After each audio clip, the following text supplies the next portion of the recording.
आमा आरंग इन्या आरंग पारगना को आरंगे पारगना आरंग चले ᱧᱮᱞ तबन पे आजम तबन पे तेहना खबर এখন আমাদের সামনে বক্তব্য রাখবেন আজকে আমাদের এই মঞ্চ আলোকিত করে বসে আছেন যিনি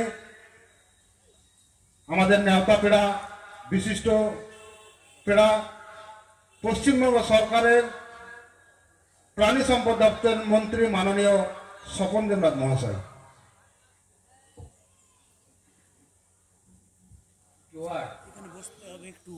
ভারত জাকাত মাঝি পরগনা মহলে পূর্ব বর্ধমান জেলার চতুর্থতম প্রকাশ্য সম্মেলনে আগত সমস্ত মাঝি বাবাদের আমি জোহার জানাই, সম্মান জানাই। এছাড়া প্রথমেই শ্রদ্ধা নিবেদন করি এই ভারত জাকাত মাঝি পরগনা মহলের প্রতিষ্ঠাতা নিত্যানন্দ সরেন হেমব্রম মহাশয়ের প্রতি আমার শ্রদ্ধা নিবেদন করি সিধু কানু, চাঁদ ভৈরব, কুলো মাঝুকে শ্রদ্ধা নিবেদন করি, আপনাদের ভগবান বিরসা মুন্ডাকে সবাইকে শ্রদ্ধা নিবেদন করি। কয়েকটি কথা বলব। উপস্থিত আছেন পশ্চিমবঙ্গ কেন্দ্রীয় যে ডিসম গার্ডের ডক্টর মঙ্গল সরেনকে আমি সম্মান জানাচ্ছি। পশ্চিমবঙ্গ কনক পরগনা বিজয়চন্দ্র সরেন, তিনি আমার ডান পাশে বসে আছেন। পশ্চিমবঙ্গ কনক জগ পরগনা জগন্নাথ টুডু, তাকেও আমার শুভেচ্ছা জোহার জানাচ্ছি। আমাদের পূর্ব বর্ধমান তল্লাট পরগনা দেবী মান্ডি, আমার খুব প্রিয় ভাই বলা যেতে পারে, দেবীকে আমি শুভেচ্ছা জানাচ্ছি। তাছাড়া পূর্ব বর্ধমান জেলা জগ পরগনা স্বপন কুমার মুর্মু, তাকেও আমার শুভেচ্ছা। পূর্ব বর্ধমান জেলা গড়ের চৈতন্য কিস্কু, পূর্ব বর্ধমান জেলার মুসারিয়া মানে আপনাদের ভাষায় সমাজসেবী বলে আমাদের সত্যনারায়ণ মুর্মু। আমাদের আরেক মুসারিয়া আছেন বিকাশ মুর্মু, তাকে আমার শুভেচ্ছা রইল। খোকন সরেন, যেখানে হচ্ছে এই জেলা সম্মেলন কালনা 1 নম্বর মুলুক পরগনা, পান্ডুয়া জেলা থেকে জেলা পরগনা খোকন মান্ডি এখানে এসেছেন। কালনা 2 পরগনার দীনেশ সরেন, তাকেও শুভেচ্ছা। ভারত জাকাত পরগনা মহলের প্রতিষ্ঠাতা নিত্যানন্দ সরেনের প্রতি শ্রদ্ধা জানিয়ে, এবং আমি একটা লিস্ট দেখলাম যে খোকন সরেন কালনা 1 মুলুক পরগনা, দীনেশ সরেন কালনা 2 মুলুক পরগনা, সনাতন হেমব্রম আমার নিজের ব্লক সনাতন আছে তো দীর্ঘদিন ধরে চেনা মানুষ সভা, তিনি পূর্বস্থলী 1, কেষ্ট সরেন পূর্বস্থলী 2, রবীন্দ্রনাথ মুর্মু মন্তেশ্বর মুলুক পরগনা, দেবেন টুডু কাটোয়া 1 এবং 2 মুলুক পরগনা, মন্ডল মান্ডি মেমারি 1 মুলুক পরগনা, মিলন কিস্কু মেমারি 2 মুলুক পরগনা, মাঝি মঙ্গল সরেন জামালপুর মুলুক পরগনা, দীনবন্ধু বাস্কে রায়না 1 মুলুক পরগনা, স্বপন মুর্মু রায়না 2 মুলুক পরগনা, ফিলিম সরেন খণ্ডকোষ মুলুক পরগনা, বিশ্বজিৎ মান্ডি বর্ধমান 1, 2 মুলুক পরগনা, যোগীনাথ টুডু গলসি 1, 2 মুলুক পরগনা, সোম মারান্ডি আউসগ্রাম 1 মুলুক পরগনা, বাবলু হেমব্রম আউসগ্রাম 2 মুলুক পরগনা, রাম সিং সরেন ভাতার মুলুক পরগনা, অনিল হাসদা মঙ্গলকোট মুলুক পরগনা, তারাপদ পান্ডি পূর্ব বর্ধমান জেলা পারানিক, স্বপ্না মুর্মু পূর্ববান জেলা জগ পরগনা, চৈতন্য কিস্কু পূর্ব বর্ধমান জেলা গোডেট পরগনা, দেবী মান্ডি কালনা কাটোয়া তল্লাট পরগনা, চুরকি মান্ডি বর্ধমান উত্তর এবং দক্ষিণ তল্লাট পরগনা। সবাইকে আমার জোহার। আমি শুধু একটা কথা বলবো আপনাদের, আমাদের প্রথমে যেটা আমি প্রতিবার বলি, পূর্ব বর্ধমান জেলাতে কতজন আদিবাসী বাস করে।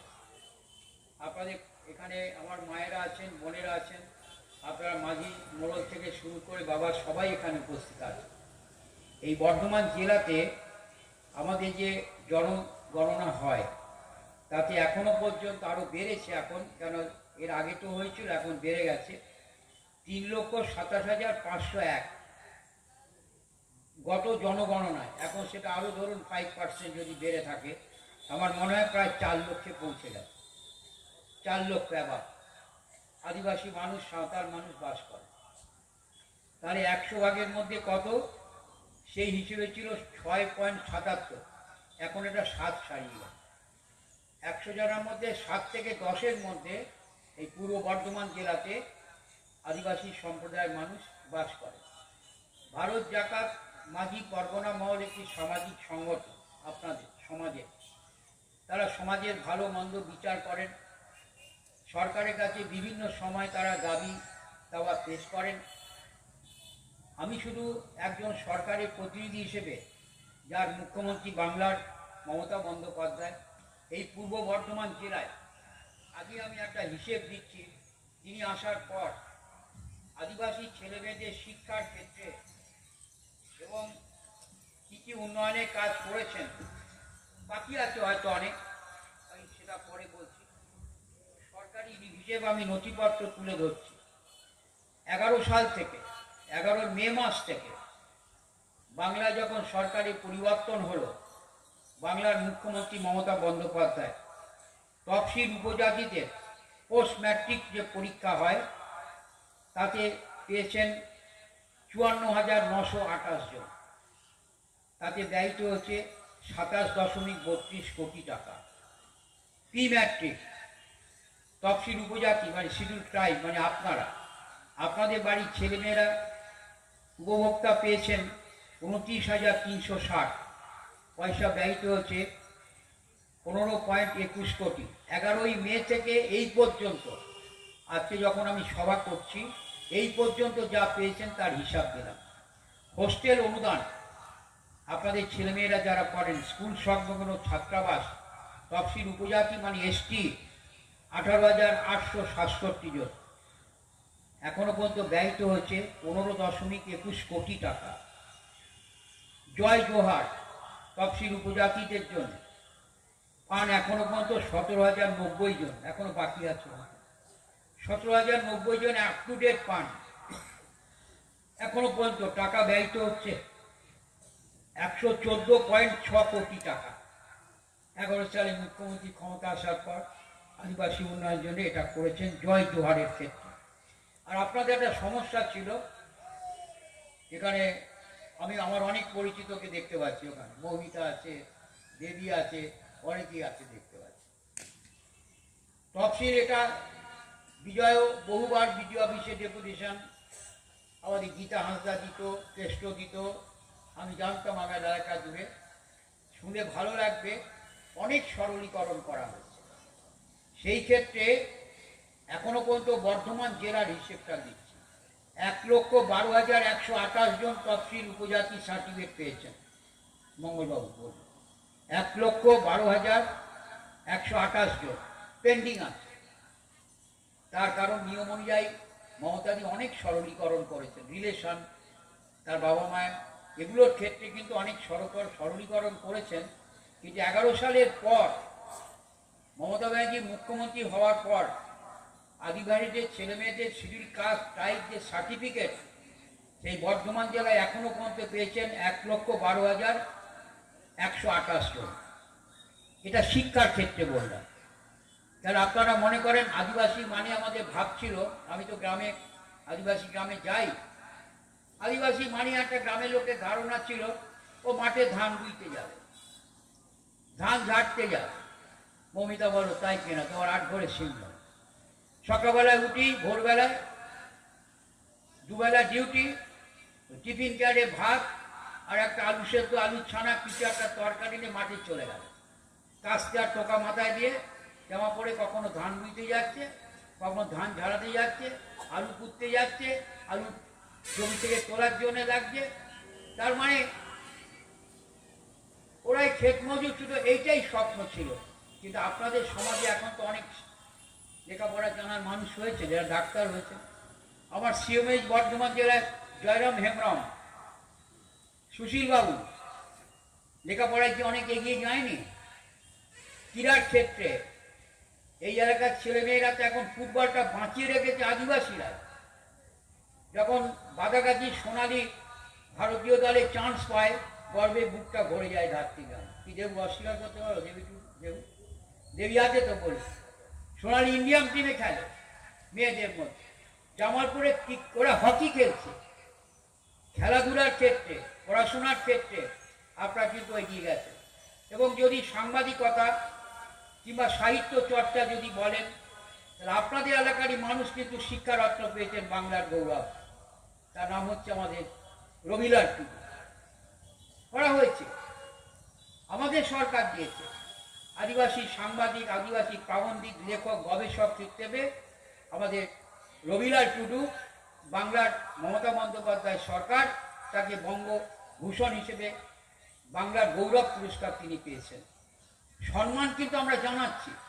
তাই যখনই আদিবাসী সমাজ কিংবা বিজয় অস্বীকার করতে পারবে না, আমাকে যখন ডাকছে আমি সমাজ পেলে কোনোদিন কামাই করি।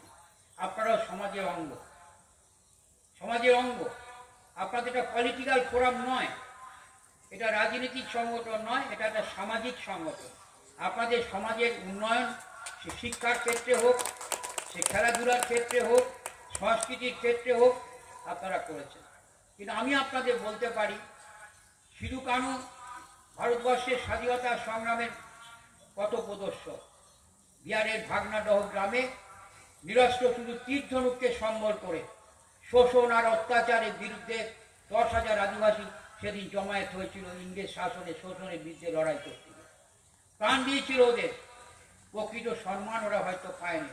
কিন্তু আজ তো বলতে পারবেন না, বর্ধমান জেলার ডিএম অফিসের সামনে সিধু কানুর মূর্তি স্থাপন করে তাদের প্রতি আমরা সম্মান জানিয়েছি। তখন দেবু টুডু ছিল আমাদের জেলা পরিষদের সভাপতি। দুর্গাপুরের মতো স্টেশন জংশনে সিধু কানুর মূর্তি স্থাপিত হয়েছে, এ কাজটা কিন্তু আমরা করেছি।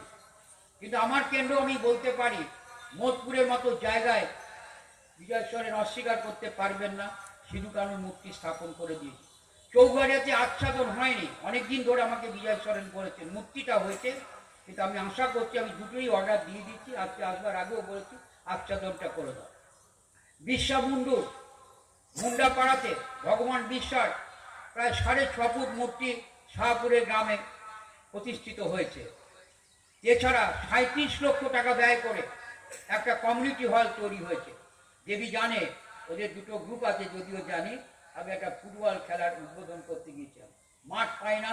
আমি বলেছিলাম, আমাকে বিজয় সরেন দাবি করে বলেছিল যে আদিবাসীদের জন্য একটা কমিউনিটি হল বানায়। আমি সেদিন রাজি করেছিলাম, ওদের মাঠের জায়গা কোথাও পাচ্ছি না। ওদের যে একটা ক্লাব আছে আমাদের বিয়েতে নাদায়ে, সেটা আমি বলেছি আগে ভেবে দেখি কোথায় করা যায়। করার চেষ্টা হয়েছে। আমরা এইটুকু বলবো যে আদিবাসী সমাজের উন্নয়নের জন্য আমাদের সরকার কিন্তু পিছিয়ে নেই, বাকি আছে। এটা অস্বীকার করে লাভ নেই, সেগুলো আস্তে আস্তে হবে। একদিকে আমাদের ভারতবর্ষের সরকার রাজনীতির কথা বলছিল, আপনার আদিবাসী মানুষ 100 দিনের কাজ করতেন, 3.5 বছর ওপর বন্ধ। আদিবাসী মায়েরা কাজ করতেন, পুরুষরা ভাইয়েরা আমার মাঠে যেতেন, কাজ করতেন, উন্নয়নের ক্ষেত্রে আপনাদের নিযুক্ত করা হতো, সে বন্ধ আছে। সুপ্রিম কোর্টের রায় এখন কাজ আবার শুরু হওয়ার কথা ঘোষণা হচ্ছে। আমাদের জেলায় ছাত্রাবাসে কতজন ছেলে মেয়ে থাকে জানেন? হোস্টেলে, যেখানে বিনা পয়সা তাদের পড়াশোনা করানো হয়, 685 জন। পণ্ডিত রঘুনাথ মুর্মু আবাসিক স্কুলে 400 জন তফসিল জাতি উপজাতি ছাত্রছাত্রী হোস্টেলে থাকার সুযোগ পায়। জয়েন্ট এন্ট্রান্স পরীক্ষায় সাফল্যের সঙ্গে এই কদিন আগেও, কয়েক মাস আগেও আমরা ল্যাপটপ থেকে শুরু করে সমস্ত কিছু দিয়েছি। যারা কৃতি ছাত্র আদিবাসীদের মধ্যে ডিএম সেগুলো বিতরণ করেছেন, আমি নিজেও ছিলাম। সেই তফসিল উপজাতি ছাত্রছাত্রীদের প্রশিক্ষণ দেওয়া, প্রতি শিক্ষাবর্ষে 9 জন ছাত্রছাত্রী মেধার ভিত্তিতে তাদের প্রশিক্ষণ দেওয়া। বিগত 14 বছরে 126 জন ছাত্রছাত্রী এই প্রশিক্ষণের সুযোগ পেয়েছে। পূর্ব বর্ধমান জেলায় 3টি প্রশিক্ষণ কেন্দ্রে 27 জন ছাত্রছাত্রীকে প্রশিক্ষণ দেওয়া হচ্ছে। প্রশিক্ষণ কেন্দ্রগুলো Krishnapur high school Bardhaman, Kalna Maharaja high school Kalna, Kashiram Das institution Katwa. প্রতিযোগিতামূলক পরীক্ষায় সাফল্যের জন্য যোগশ্রী প্রকল্পের আওতায় তফসিল উপজাতি পরীক্ষার্থীদের বর্ধমান উদয়চন্দ গ্রন্থাগারে লাইব্রেরিতে প্রশিক্ষণ দেওয়া হয়। প্রতি বছর আম্বেদকর মেধা পুরস্কারের মাধ্যমে 10ম স্তর উত্তীর্ণ হলে ছাত্রছাত্রীদের মেধার ভিত্তিতে পুরস্কৃত হয়। এই বছর মোট 43 জন ছাত্রছাত্রীকে পুরস্কার দেওয়া হয়েছে। জন প্রতি 5,000 টাকা এবং মানপত্র দিয়ে পুরস্কার করা হয়। আমি বিজয়ের কথাতে আসছি, এগুলো আমাকে বলতে হবে। আর সামাজিক এবং সমষ্টিগত উন্নয়নে এই জেলাতে জয় বাংলা পেনশন প্রকল্পের মাধ্যমে গত 20-21 বর্ষ থেকে 60 বছরের ঊর্ধ্বে তফসিল উপজাতি শ্রেণীভুক্ত উপভোক্তাদের মাসিক 100 টাকা করে জয় ভাতা, জয় জোয়ার ভাতা দেওয়া হয়। বর্তমানে কতজন পান? 17,090 জন, 1000 করে টাকা পান। জায়েজ স্থানের উন্নতির জন্য বিজয় অনেকগুলো তালিকা আমাকে দিয়েছে। আমি ভারত জাকার পরগনা মহল যে তালিকা দিয়েছে সম্পূর্ণটাই তদবির করছি। ডিএম শাসকের কাছে যা চিঠি দিয়েছি বিজয় অস্বীকার করতে পারবে না, তার কপিও আমি তাকে পাঠিয়েছি। এবার তদবির হচ্ছে, তার কারণ কোনো জায়গায় জমি নিয়ে ডিসপুট হচ্ছে, কেউ বলছে এটা আমার জমি, রেকর্ড এখনো হয়নি। আমি কিন্তু যা যা তালিকা দিয়েছি একটাও আমি বাকি রাখি। প্রত্যেকটা জেলা শাসকের সঙ্গে প্রতিনিয়ত আমার কথা হচ্ছে। আজকেও এখানে আসবো বলে যখন আমি কনফার্ম, আমি বিসিডাব্লিউকে ফোন করেছিলাম, কিন্তু আমারও কপার করা, বিসিডাব্লিউ এই কয়েকদিন আগে সে তাকে ট্রান্সফার হয়ে গেল। নতুন তাকে বোঝাতে সময় লাগলো। কালকে আমি জেলাতে যাব, ডিএম শাসকের কাছে আমি বলবো যে তালিকাগুলো পাঠিয়েছিলাম সেগুলো করবো। আর বিজয়ের কাছে আমার অনুরোধ রইল, তুমি কোনগুলোকে রেকর্ড করতে বলছো সেটা চিহ্নিতকরণ কোথাও করা না, ঠিক আছে না? জায়েজ স্থানের জায়গাগুলো তুমি যা পাঠিয়েছো পাঠিয়ে দিচ্ছি। রেকর্ডের ব্যাপারে কি ওইগুলোই রেকর্ড করা? ওর মধ্যে একটাও রেকর্ড নেই, তাহলে আমাকে সেইভাবে এগোতে হবে। জায়েজ স্থানে কিন্তু এখনো পর্যন্ত 1.34 কোটি টাকা আদিবাসী উন্নয়ন দপ্তর থেকে আর্থিক অনুদান দেওয়া গেছে। অনুমোদিত টাকার অঙ্ক হচ্ছে মোট হচ্ছে 124টা জায়েজ স্থানের উন্নতি করা হয়েছে। কংক্রিট পোস্ট, কাটা তার দিয়ে বেড়া, প্রাচীর নির্মাণ করে। অরণ্যের অধিকার আদিবাসীদের 206 অনুযায়ী আইন 200/2006 বিগত 2 বৎসরে 333টি আদিবাসী পরিবারকে পাট্টা দেওয়া হয়েছে। মোট জমির পরিমাণ 18.315 একর। এখন বিজয় বললেন ওগুলো রেকর্ড হয়নি, আমি ওই লাইনে হাঁটার চেষ্টা করছি, তাহলে জায়েজ স্থানটা করা যাবে। বিগত 14 বছরে এই আদিবাসীদের উন্নয়নের প্রকল্পে মমতাদি ক্ষমতা আসার পর 53.79 কোটি টাকা বিভিন্ন প্রকল্পে ব্যয় করা হয়েছে। কোথাও রাস্তা নির্মাণ, কোথাও কালভার্ট, কোথাও নলকূপ, কোথাও হোস্টেলের সংস্কার ইত্যাদি। এখন অনেকে বলবেন, আমরা জোর দিচ্ছি আমাদের পাড়া আমাদের সমাধানে। আমি নিজে জেলা শাসকের কাছে বলেছি কোনো আদিবাসী পাড়ার কোনো রাস্তা, পানীয় জল নিকাশি ব্যবস্থার জন্য বাদ না যায়, সেগুলো আমরা সার্ভে করছি। তো একটা বলতে পারি কথা, যে আদিবাসী গ্রামগুলোতে যে বিদ্যুতের আলো হোক, যে ড্রেন হোক, যে রাস্তা হোক, অগ্রাধিকার দেওয়া হবে। আপনি নিশ্চিত থাকতে পারেন যখন এই আমাদের পাড়া আমার সমাধানে। কিন্তু সেখানে প্রস্তাবগুলো উঠে এসেছে কিনা সেটাও আমাদের যাচাই করে দেখতে হবে। আপনারা দাবি তুলেছেন যে আপনাদের অলচিকি ভাষায়, আমি একটা বলি, আমরা সার্ভে করেছি। এর আগে একটা মিটিংয়ে বিজয় সরেন আমাকে উল্লেখ করেছিলেন যে পূর্ব বর্ধমানে কোনো নবোদয় স্কুল নেই, একটা অলচিকি ভাষার স্কুল চালু করবার, সাঁওতালি ভাষা। কিন্তু আমরা ভাবছি যে প্রত্যেক ব্লকে তো করা সম্ভব নয়। একটা যে কোনো স্কুলে তো যেখানে আদিবাসী অধ্যুষিত এলাকা, একদম প্রায় বেশি আদিবাসী বাস করে, সেই জায়গায় একটা চালু করা যায় কিনা চিন্তা ভাবনা রয়েছে। কালনা 1 হতে পারে, কালনা 2 হতে পারে, আমরা সেরকম ভাবছি।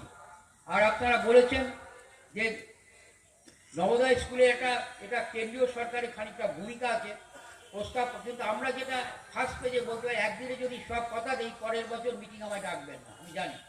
সেই জন্য আমাদের একটা সাঁওতালি ভাষায় যে স্কুল, সেই স্কুলের একটা প্রস্তাব অলরেডি আপনারা বলার পর আমি কিন্তু পাঠিয়েছি। আমাদের জায়গা দেখে নিতে হবে, খাস জায়গায় খোঁজা হচ্ছে, কিন্তু সেটা একটা দিয়ে পরীক্ষামূলকভাবে, তার কারণ আদিবাসী অধ্যুষিত এলাকায় করা ভালো।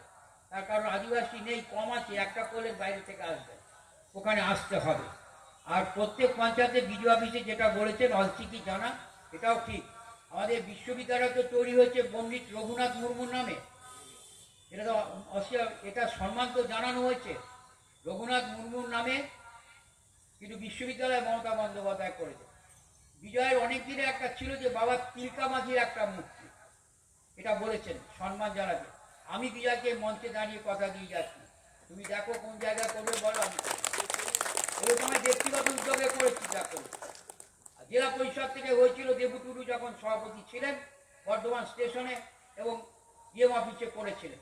কিন্তু আমি আপনাদের বলছি, আমি সেদিনকে রবিলাস টুডুর বাড়িতে গিয়ে দেখি তাঁর উদ্যোগে একটা বড় সিধু কানু মূর্তি স্থাপিত হয়েছে, পণ্ডিত রঘুনাথ মুখোপাধ্যায় আছে, খুব ভালো লেগেছে আমার।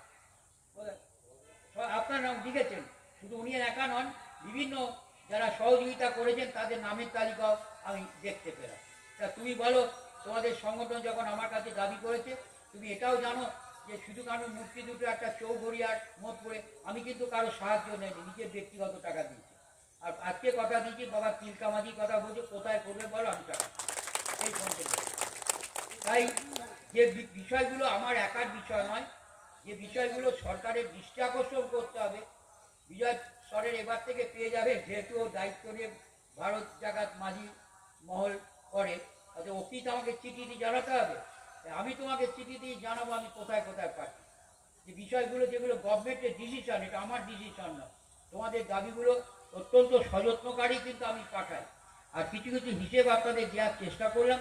আর একটা কথা বলে যাই যে আপনারা, আমি বিজয় সরণের কাছে একটা প্রস্তাব রেখে যাই, যেমন অনেক সময় অনেক জিনিস আমরা জানতো। এই যে তোমরা ব্লকের তালিকা দিয়েছো, তুমি এক কাজ করো, এই যত তোমার এই মুলুক পরগনা আছে জেলায় এতগুলো, প্রায় দেখলাম 23 জনাকে নিয়ে একটা সিটিং করো, তাদের কি ব্লকে কি সমস্যা, সেই সিটিংয়ে আমি থাকবো। বলো, 23 জনাকে নিয়ে সিটিং করো, একটা মিটিং করো, বলো কোথায় করবে, আমি থাকবো। তাদের তো সমস্যা হলে জানা যায়। তাহলে আমি হয়তো একটা বিজয়ের কাছে নিলাম, কিন্তু মৌমিতা কি বলতে চাইছি জানতে পারলাম।